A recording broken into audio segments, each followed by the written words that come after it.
Here we are. We're looking if government leaders, can government leaders turn AI ambition into economic reality? We're absolutely pleased to have with us someone whose extensive experience in digital transformation as well as leadership has been leading Sri Lanka's digital future. Let's welcome onto our stage Chief Advisor to the President of Sri Lanka on Digital Economy and Chairman of the ICT Agency of Sri Lanka. Absolutely delighted to have Dr. Hans Wijayasuriya. Thank you so much, sir. And hosting this session is a pioneer in the business process management industry with his deep understanding of policy and business strategy. We're totally delighted that we have with us Mr. Pramod Basin, Chair at ICRI and DSCI. Thank you. Good evening, everyone. How are we?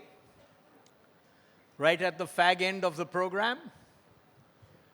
You're all waiting for PV Sindhu, aren't you? That's why you're here. Is that right? Well, you've got us in between, okay? So you're going to have to listen to us for a while. I have the unique pleasure of having Hans here with me, who's the advisor to the President of Sri Lanka on the digital economy, on digitization in Sri Lanka. And I've had the chance to spend a little time with him outside in the speaker's lounge as well as to talk about what they're doing. And it's a fascinating exercise because he spent 35 years in the private sector running one of Asia's second largest telecommunications company, which is a significant feat given its spread across Asia and therefore the experiences he's got from that. And then he was invited by the president to become the advisor to the president himself, who has held on to the digital portfolio, you were telling me, to be able to make a remarkable difference in Sri Lanka's economy. And our topic is really, how can governments take the opportunity of AI and turn it into economic reality? How do you take the promise of AI and do something very substantial with it over the medium to long term to help countries like Sri Lanka and many others achieve their goals? So thank you, Hans. Thank you for joining us and welcome to India. It's a pleasure to have you here. Thank you. It's an honor to be here. Thank you very much. Pleasure. So let me start with the opening gambit here, which is, and it's not about India versus Sri Lanka, obviously, although, by the way, I want to know where your cricket team is. It's not apparent. It seems to have disappeared somewhere. I believe they're taking a little break at home. They're taking a little break. Very good. I don't know how many of you are following this, but they're one of the great teams of the world, unfortunately, right now, in doing so well. So, but talk to us a little bit about what is your vision? How are you working with the president? What should countries like Sri Lanka, which obviously don't have the capacity, perhaps the assets, perhaps the digital assets, how are you approaching this entire subject? And what does it mean to you as a country, and what can you do with it? I think digital overall, as well as AI in specific, is a leapfrog opportunity. And I think we have these unique instances in the evolution of technology where there is a reset. And I believe the AI moment, which we are seeing now, the catalytic kind of growth of AI capability and the de-escalation of costs and the exponential expansion of applications as one of those reset moments. So in a context where the country is operating within a fairly tight fiscal space, as you know, Sri Lanka has just come out over the last few years from an economic crisis. Yes. Made a very fast recovery, yes. Reached sustainable and a sustainable debt position and overall on a good trajectory. But nevertheless, the tight fiscal space means that you don't have much resources to generate growth.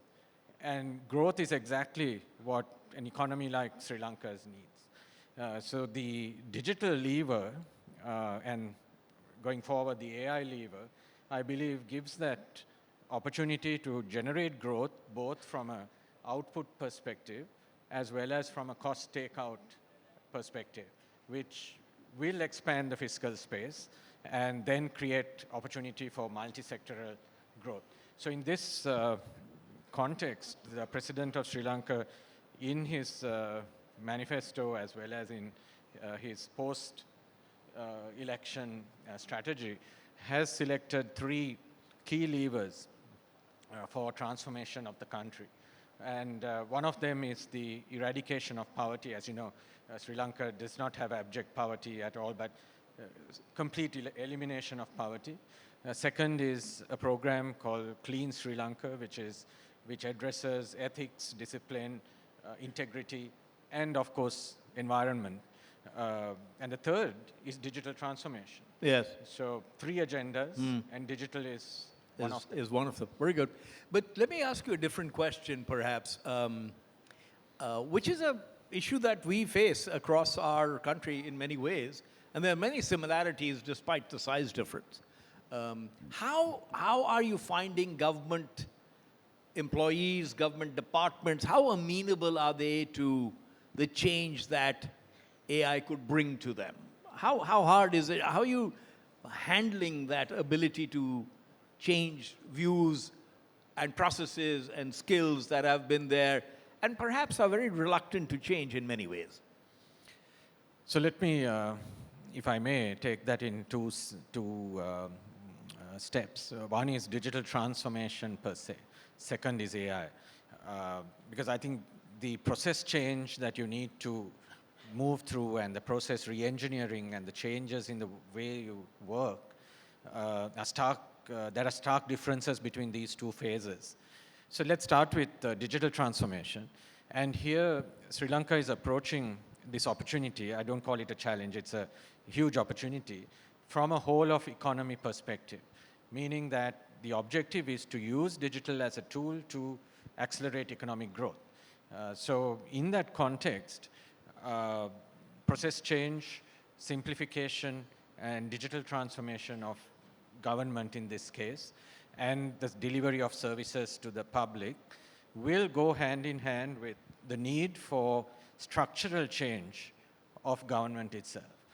So that since it's approached from a whole of economy perspective and the efficiencies which digital will deliver creates an economic dividend. Yes. Are there areas specifically you can talk about where you are going to drive this change, where you see it making the biggest difference? So talk to us a little bit about Asia as well. What is happening in Asia? We all tend to look to the West much more easily. We all tend to look in that direction, and yet, the largest part of humanity lives around us in Asia. And therefore, I'm very keen to understand, not necessarily talking about China necessarily, but what are the other Asian countries doing? What is happening out there? What's happening in Sri Lanka? So that's a third question. I'm trying to, you're getting far ahead of me. Cost takeout, I would say the opportunity is absolutely across government through what we could call basic digital transformation, the application of DPIs, digital public infrastructure, national data exchange, exposure of APIs, and proliferation of digital apps across government. There's a huge cost takeout. Now, you asked me about the resistance or potential resistance, and that's where I was pointing to the probable need of a much broader restructuring of government. And when there's an economic dividend coming out of digitization, you need to reinvest part of that back into the people, back into the livelihoods of people. So it's not a zero-sum game. Part of the savings need to go back to create opportunities for reskilling, for replacement, for retrenchment, and for peopleization. Yes. Because peopleization here, I mean that employees in the government move into positions of ownership of those much more efficient government institutions and stop being employees. So structural redesign like this. Now with AI, I believe the magnitude and the impact of this change will accelerate, and we need to be ready for that. But the question I think is, and this applies enormously to us because we think a lot about how AI could impact government efficiencies and productivity. But we find there's a lot of resistance to that change. It's very hard to implement. And how do you think about that? Yes, there would be, just like with digital transformation, I think AI transformation would mean a completely different way of approaching the problem. And I would even go to the point of contracting and procurement, because with AI, the government would bring to the table a whole load of problems. That's what government contributes to this, Absolutely. to this cauldron, limitless source of problems. Now, with AI, I believe the model should be very agile, where, for instance, government could invite entrepreneurs, startups, to come and solve these problems and take over the operations of AI models or AI solutions. But does government have the flexibility and agility to buy services from the industry in that way? And certainly, in our case, there's a lot of transformation that needs to happen in the procurement model, in the Yes. contracting model, Yes. in the way agility is injected into the value chain to keep up to the speed of AI, because it has to be fast fail, it has to be several iterations of experimentation and development. So the real problems, I think we have to set out to solve. It's resistance. Yes, I gave that the approach from a whole of economy perspective. I think we focus on livelihoods. We give people good livelihoods, funded out of the economic Yes. dividend. But when it comes to the way of innovation and bringing agility into the system, there's a much broader landscape that has to be transformed. Yes, but Hans, at the same time, as we talk about productivity and efficiency, how do you tackle the fear of job losses? Across the economy, that remains a major issue. Countries like Sri Lanka and India and many other, we can't afford those kinds of job losses that people talk about may happen through AI. So I think how do you we'll, confront that fear? So I think it will happen. I mean, why? The elephant is very real. It will happen. The question is that through a process of change management, through a process of engagement, not only with the citizen, but with the providers of service, both in the public sector and private sector. Yes. The conveyance has to be about the livelihood in the post-AI era. And that livelihood could be funded out of the economic dividend that AI delivers. This could be in the form of, as I said earlier, retrained, replaced, better jobs, enriched work, and possibly a better quality of life. And that is the proposition that we need to sell to the people. And to make sure that you can deliver on that in a way that makes it a good example and gives you credibility, right? Because that must be a major challenge up ahead of you. Absolutely. I think you and I and many of us here, if we are sold a proposition that our quality of life would improve post this era, though we may not be working in the same place. Correct. And we might even be owning a part of the institution that we are working for today. Absolutely. Why not? Absolutely. Yeah. It will be, except there's a time and a displacement issue in terms of who it impacts in what way, right? There's lots of segments of the population it could impact, and from a government perspective, that is always difficult. Let me ask you about something else. As you think about the fear of job losses, what are the areas that the government may focus on? What are the areas that economies across Asia may be focusing on? Where do you think you can get the maximum bang or the benefit of AI right now? I think the quick wins or the immediate nuts to crack would be in agentic AI, the agents or the assistants. So government information services, and in Sri Lanka we have a very active project even as we speak on solving the government information delivery problem or opportunity with AI. And I think that's an obvious one which doesn't really take away any jobs. Right. And it improves the service to the citizen. So that's the first one. The second, and there are many other agent stroke assistant use cases across government and within government itself. The second would be the category of predictive AI or AI used for prediction. And here, again, it would be a value add as opposed to a displacement of people. For example, in healthcare, in disaster management, and in agriculture. So there's a lot of work to push the output side of the economic dividend as opposed to the cost side. Yes. But having said that, I think the cost side needs to be addressed as well. Maybe it's not the first attack point or the attack surface. The output side could be the first approach to minimize the resistance. What about and the pain. healthcare, education, many other areas that we think about, digital public infrastructure, etc. You know? So healthcare for sure. I think the predictive angle across across the full breadth of healthcare can assist medical practitioners. It could bridge the digital divide,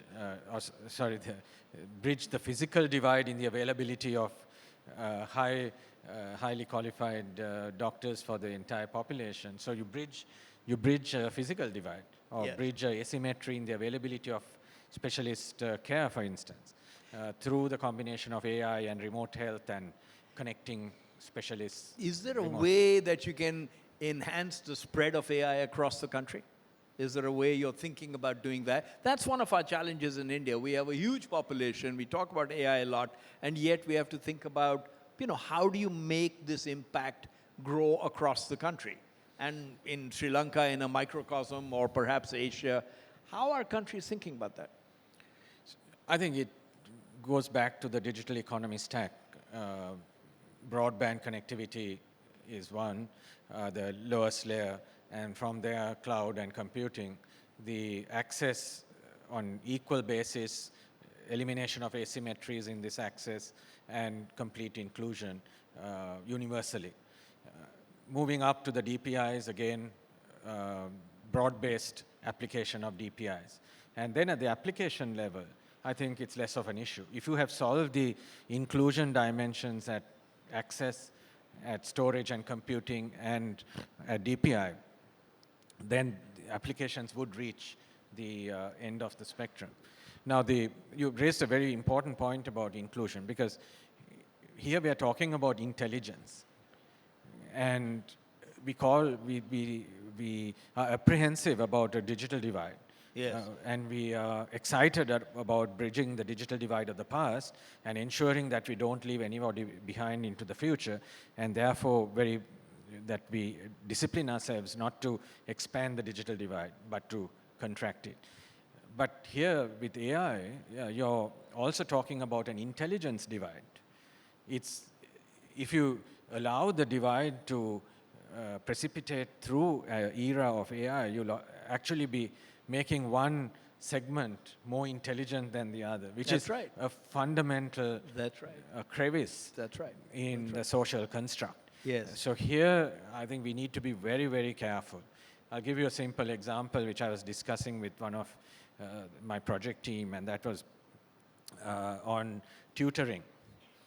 Now, AI would be really excellent in tutoring students for exams with many, many years of past exam questions, and helping students in the rural areas to be tutored. Now, theoretically, I think the opportunity to uplift exam results would be real. Yes. And it's very exciting. But at the same time, we have to be very careful that are there some segments that won't have access to this service. So in this era, I think inclusion has to be 100%, especially if it's from government. The government has an obligation to make sure these services are available, affordable, and applicable on a 100% basis, not partly. That's the challenge. I mean, I think it's a very interesting point you're making about 100% inclusion, because in fact, in India, the jury is out whether the digital progress that we have made has been as inclusive, particularly for women. In fact, in many cases, the data suggests that it has increased the divide, the gender divide, because too often, if you're learning through your mobile phone or a tablet, that is only in the hands of the male in the house or in the hands of sons. as opposed to daughters and mothers. And that applies to banking, et cetera, and many other applications that may use. So I think these are very profound issues that, you know, governments like yourselves and ourselves has to talk. Let me ask you a very different question. How much of this AI stuff, and I have a particular view on this which I won't express because half of this audience will kill me. I have a particular view on this. How much of this stuff is hype versus reality? You know, I mean, there are billions of dollars being poured into this all over the world. Everybody's talking about pouring even more billions. So where is all this going to end? What's going to happen? And what happens to, you know, smaller countries who don't have the money to put that kind of investment behind technology that everybody claims is going to be game-changing?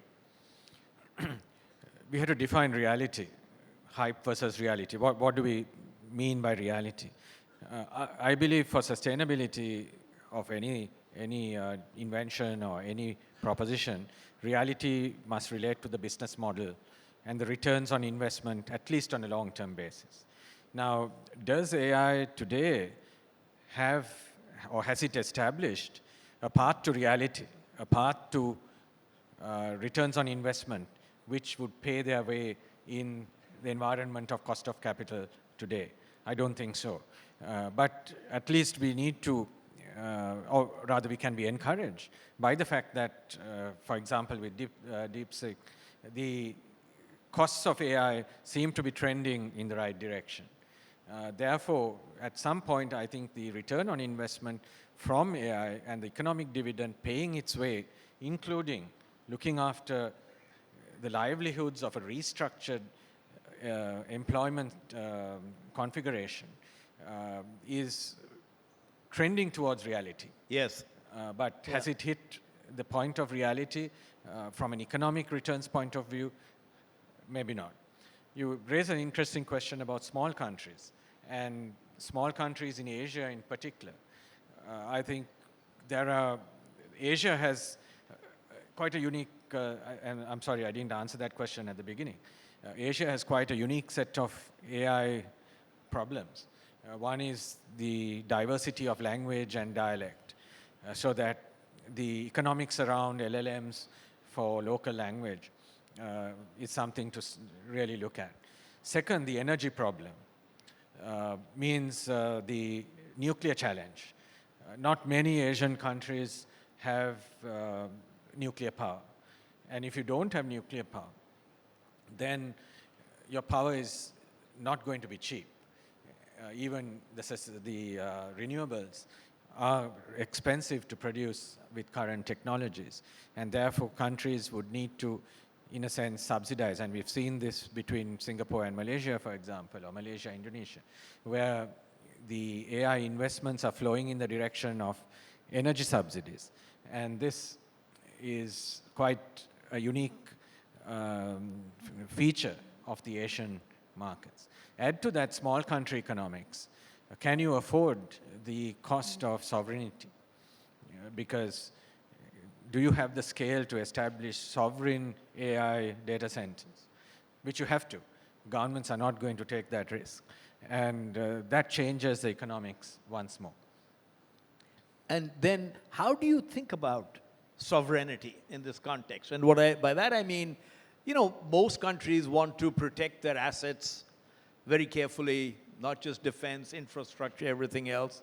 And yet, as we've seen with CrowdStrike and a few other things, as well as with the new LLMs coming up, most countries are dependent on just a few, may be dependent on just a few companies, just a few areas for very, very mission-critical applications. So how do we think about that as a country? How should we think about that as a country? Because, you know, you made the point that technology was meant to be very democratic, very open to new competition. And yet, unfortunately, the way it's worked is winner takes all at this point in time, right? Winner takes all, which is why so much money is being pumped into AI, et cetera. How do countries think about that issue? It's a huge issue because your dependence on someone else is enormous. I think it's a very, very good question and a tough question. And I think time will tell exactly how governments position themselves. Larger countries with large markets, I think, can play the number one, number two, and number three against each other. And we'll have the scale economics to play competition in the middle. But the smaller countries have issues. And there, I believe, horizontalization of your digital stack, meaning that you have an optimum number of players at every layer and drive an API marketplace, an API economy. That's right. So that the local development communities can thrive and take control back into the country. Yes. So it's innovation which can draw control back into the country. And I think in our part of the world, there's plenty of innovation capacity Yes. to do So that. you have hope that we're not going to be subject to someone else's capex, investments, et cetera, because it's an important part of sovereignty for us, isn't it? Yeah, and back to the reality question and back to the existence or not of business models behind AI. And if there's a business model, then private capital from the country itself will enter the space. Will enter the space, absolutely. And either in majority or at least in minority, capital from the country itself. And capital will be followed by regulation, and capital will be followed by the transparency that the markets, Allow the us financial to- markets Yes. in each Yeah. country Yeah. require. I have one last question. As you think through building a startup organization, as you think about innovation in this entire area, again, I'm crossing beyond in Sri Lanka into Asia. How are you making that happen in your country as well as in other countries? What is the advice for India? How can we make that or accelerate it? We have an astonishing number of startups in this country. I think we're number 3. We probably will become number 2 in terms of startups. But you know, to drive what we need in AI at the speed at which we need to drive it, we almost need to do something else. So tell us a little bit about that, and that'll be the last question because I think we have. I think one transformation is in the way government participates in experimentation and R&D. The government has to be as agile as the private sector in exposing their problems, exposing the opportunities for innovation. Yes. And I read a Deloitte report recently where Deloitte pointed to 19,000 routine or semi-routine tasks in government, which if you have 19,000 problems out there and you have a way of paying, buying, contracting with the innovation community, I think you can take a leap forward because You AI really is can. AI is about small problems. Yes, you really can. If the governments let you, and I wish you all the best, I hope you can teach us many lessons, and I hope we ourselves can interchange and exchange a lot of best Absolutely. practices with you. Pleasure. Thank you for coming. Thank you very much.